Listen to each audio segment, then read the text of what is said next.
Talk a little bit about your background. I actually have spent the last 45 plus years, and so got some years with me there, actually finding my fulfillment in working with problems. Whether it was a business that was in trouble and finding the problems and the assets of that business and bringing that business to a place of truth and life, or a piece of property, real estate. For years I did that. I would find that piece of property that everyone else had discarded, that they didn't, tear it down. The property, in fact, just to tell you the picture, to confirm what I'm trying to convey, the picture where we have Mission Messiah, where we take women and children and house them on West 2nd Street. About 2 days after I knew that I was to do that project, take that property on, I drive over there and find one of the City of Odessa's big fluorescent orange sticker, building condemned to be bulldozed. And so I'm going, wait a minute, I'm supposed to do something with this building. And so sure enough, for 22 years now, it has been a place, a refuge for women coming out of terrible situations, whether it was drug abuse or alcohol or abusive relationships, and then their children that come with them. So that property that was to be leveled, became a safe place. I love to see things like that happen. I did it with businesses for years. In our early 80 oil bust, there were businesses that were failing out here because of the crash of the oil price.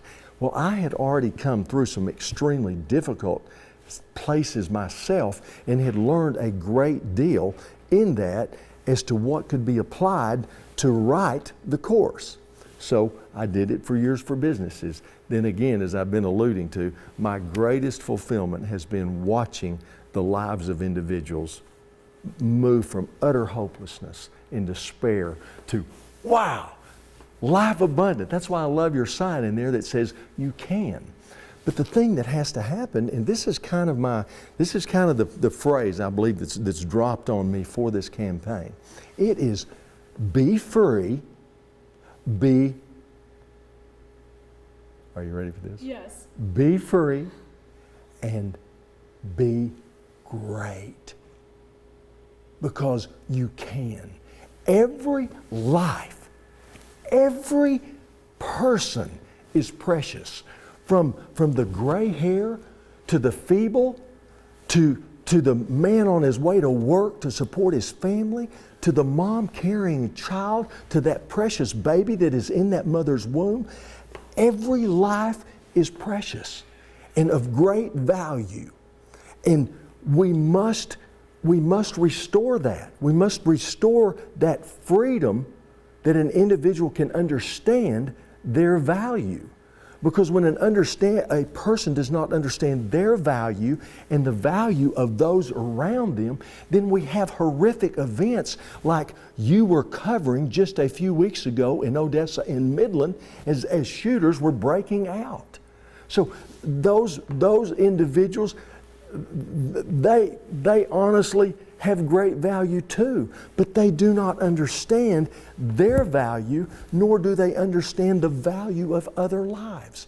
So our founding fathers understood those principles, and that's why they wrote the Declaration of Independence to remove themselves from the tyranny and the oppression that was upon them, so that they could be free and be great. And that's what they did for this nation. They understood that all men are created equal. They understood that every life is precious. They understood that there are laws of nature that are just absolutely in place. I mean, I can take my key and if I release it, what's happening? The law of gravity is taking it to the ground. They understood there were natural laws, and they understood and declared in the first sentence of the Declaration that there is a God of that nature of laws, and that everyone has the right to pursue life and liberty and happiness. But when you encroach upon the rights of people, which we are suffering today, you can't be great. Let's be free. Let's be great. What are some of the other issues that you would want to tackle? Well, I believe, one of the things right now, obviously under attack and assault, are our gun rights. Well, those men put that in the Bill of Rights because they were coming out from under tyranny.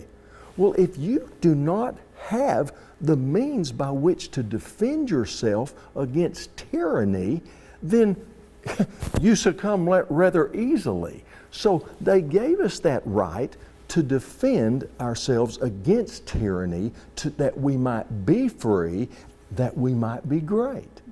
Now, in that, they are saying they understood people had value, and there was no reason that one people or group of people should oppress and crush and dictate to another people. So we must defend our rights.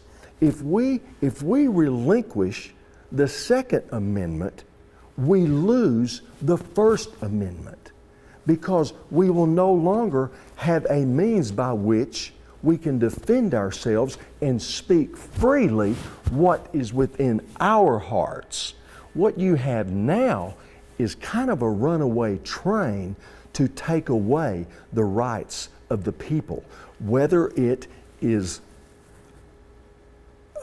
whether it's guns, or whether it's abortion, or whether it's taxation. Those are three areas where rights have been and are in the process of being removed. Because basically, let's take abortion. That's a very hot subject, and we have allowed the loss of 60 million babies in this country since Roe versus Wade. Well, and you say, well, the woman has a right. Yes, she does have rights. She does have rights. But so does that life, that precious life that is within her has rights too.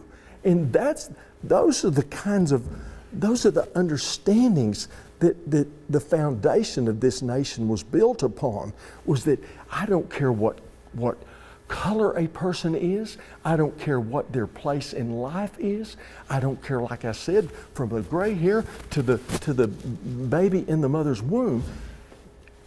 Everyone is of great value and deserves rights. So what about rights when it comes to people who are not law-abiding citizens? Well, that's what we put the laws in place for. When a person does not want to submit to the laws of the land that have been established, and again, at the foundation, the founding fathers said nature's laws and the God of nature, those laws. So you have to glean an understanding of what those laws are, because those truly are the laws that we can live peaceably by. When man begins to write his own laws and expound and expound and expound upon his law, because this law is not taking care of this, so he needs to write another law. You see, we have made a mess in Washington, D.C. by rewarding people for writing laws. We don't need more laws. We need less law. We need less taxation. We need to work from the laws that our founding fathers originally established, our Constitution and our Bill of Rights. That's why we need some term limits. That's why people don't need to go live there and spend their life there and become become surrogates of lobbyists. And again, one of the things that I believe that I have been set up for this situation is because of my business background. In that respect, I'm more like Donald Trump than like someone that's not dealt with business and problems and having to make something work from the ground up, of having gone in and had to go, oh, what's the problem here, and what's the solution? And then allowed some creative juices to come forth and do this. I did this years ago when Midland, Odessa took this big dive with the oil prices. Man, people were moving out by the bus loads. The tent cities that we had set up were collapsing, and people were exiting at a high rate of speed. Well, I had property in town. I go, what do we do? What do we do? And so I begin to have these thoughts of, man, one problem we have is Midland's Midland, Odessa's Odessa, and they've got this wall between them, We need to take that wall down, and we need Midland and Odessa to come together and work together. So Julie, that's what I set out to do. I found another couple of other individuals, Joan Baskin over in Midland. There were some doctors, and we put a board together. The gentleman that operates Manor Park, and we got our heads going, because what I begin to see, we begin to say, okay, what's our problem? Well, our problem is oil prices, and we only have one primary industry out here. So we need to take that problem, and we need to create another industry, another draw. So we said, okay, now what do we have? What are the positives that we have in the Permian Basin? So we got to looking and thinking. We said, you know what? We have a pretty amazing climate.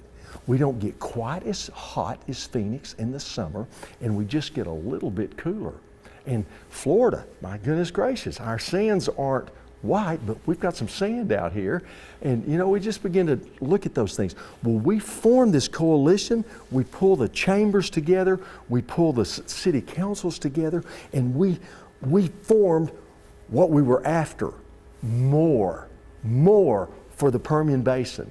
And that came from an acrostic or acronym, the Midland, Odessa Health and Retirement Endeavor, so that we could begin to market the Permian Basin as a great place to come and retire, a great place to just come and enjoy, a place that had always been known for friendliness, for family, and wholesome, all American. So we began to raise funds out of the community and begin to market in retirement publications and magazines around the United States. Well, golly, Trinity Towers moves and becomes Manor Park.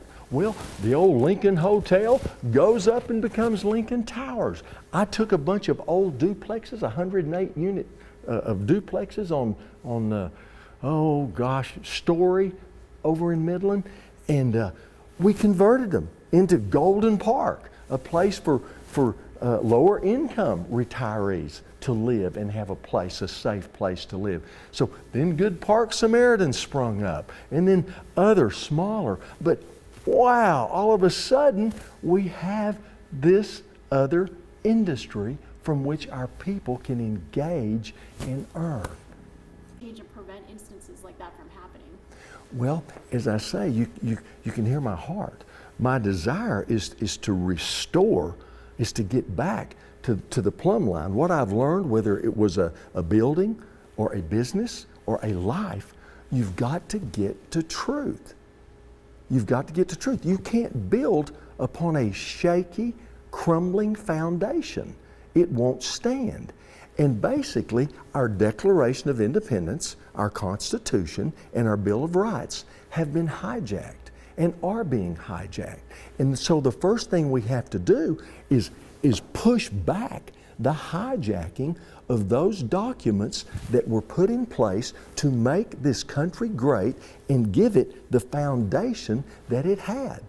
To bring forth the greatness that came, that people from all over the world wanted to come and be a part of.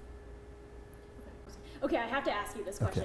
Okay, so upon hearing the news that Dr. Richard Bartlett had dropped out of the race because he found out that you were in the run, what were your initial thoughts? Did you think that that was the right thing to do out of fear that it would split the vote and that it would have been a loss for both you and him? You know, Julie, that's a great question, and I want to start by saying that's a mighty man. That you can see his heart for unity, and you see that's one of the things that we have to have. That's kind of the drum that I'm beating right here. Every life matters. We're actually designed to be one. I need you, Julie. You need me. We need Victor that opened the door for me and got me in. So I realize that. I realize that you have value within you that's important to me. I understand Victor has that. He obviously got me in the door. I understand that I have things within me that are good for you, that are good for the whole. And so that's the place that we want to come back to. And that's what Dr. Bartlett's heart burned with. He wants to see unity. Unity in this front to see our great nation restored. I am so thankful that we have a president that has stood against dark things. In spite of everything that's been thrown at that man, he has stood. He has been a man for the hour. But let me say this. We have not had enough congressmen stand behind him to make law according or eradicate bad laws that have undermined the freedoms of people. And he has had to do so much of this with executive order because we've spent all of his time in Congress with attack, assault, disrespect of the position. I mean, people angry and bitter because this man won that election. But honestly, his heart and his hat says it. His desire was to see America be made great again. Because if America was not great, Julie, we wouldn't be concerned about the great influx of illegal immigration. Specialize in certain things. What is your opinion on the healthcare system?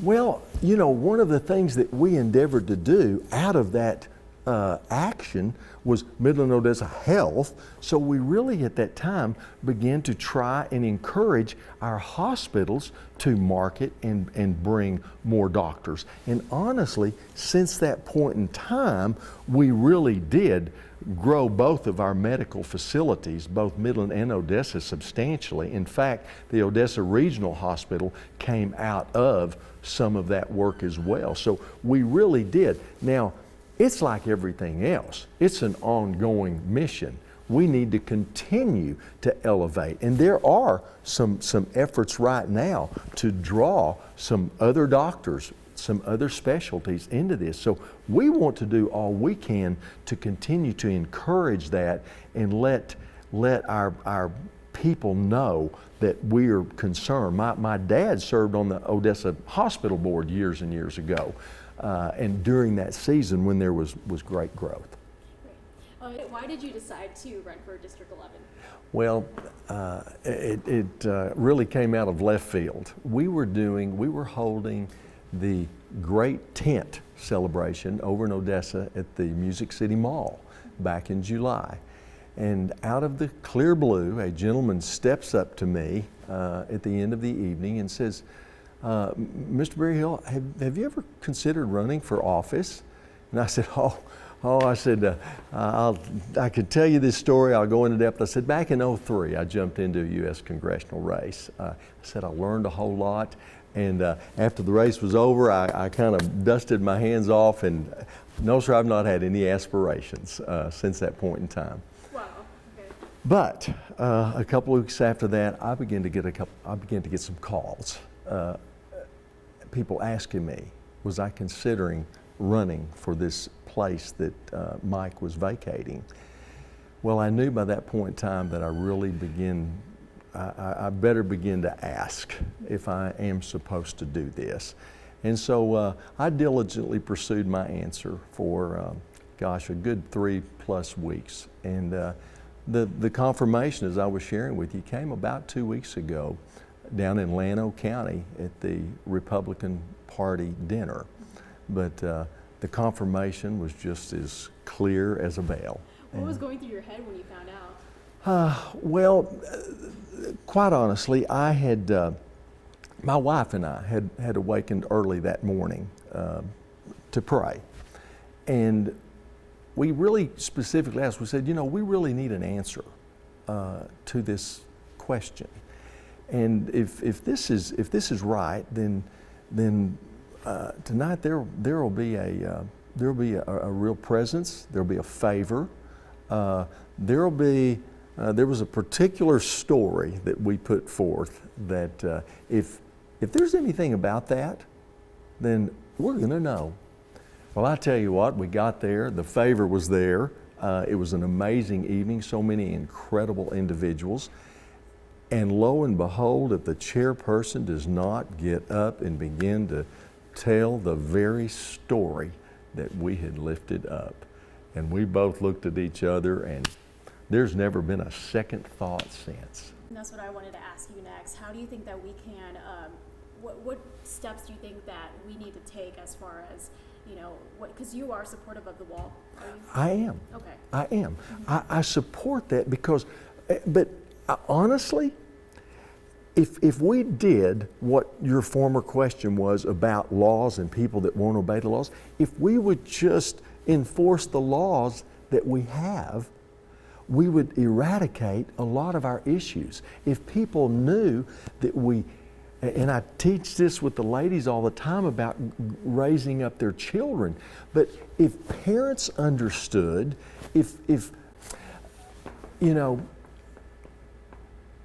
my heart now for obviously the last several years, I'd say 36 years of my life or so, has honestly been to serve others. I spent the lifetime up to 29 seeking my life, my fortune, the things that I thought would weigh a man. Well, I learned by 29 that that's not where a man's value is. It's not in his financial statement. Truly, a person's value is in caring for others, in serving others. And so I have a desire to see our nation served. I have a desire to see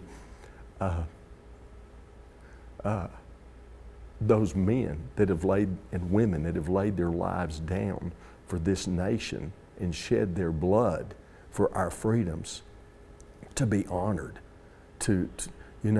We have come to a place of ingratitude for the prices that have been paid for you and me to have the freedom that we have. And I want that rectified. I want us to be a nation that is grateful for what has been paid for us. Vote for me, please.